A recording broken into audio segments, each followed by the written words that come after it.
Біз қоғамда еңбек адамының абырой беделін көтеріп жатырмыз. Еңбек культін қалыптастыру аса маңызды міндет.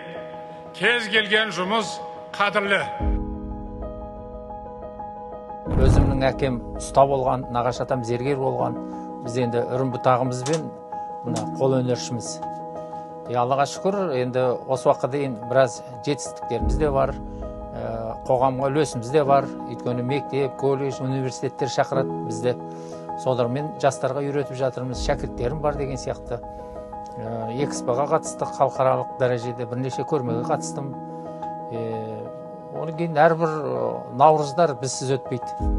Енді мен өз басым 1997 жылы құрылыста жүріп краннан құлағам, бірінші топ мүгедегімін. Бірақ мүгедекпін деп қарап отырған емеспін.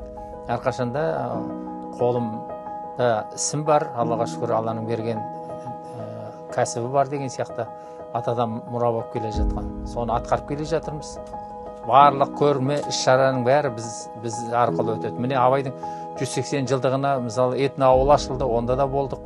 Бар өнерімізді көрсеттік. Таңның атысы кештің батысына дейін осы өнерде келе жатырмын мен енді. Күніне 12 сағат жұмыс істеймін. Енді рахмет, енді шәкірттерім бар, шәкірттерім келіп тұрады. Көбі мына мектептерде мұғалімдер келеді, соларды үйретемін. Сол мына университетте оқитын жас жігіттерге мына диплом алуға көмегімді жасаймын. Солардың дипломдарын жасап беремін. Осы талай шәкірттерім болды, талай студент жастар менен дипломдарын қорғап қолымнан шықты деп айтуға болады.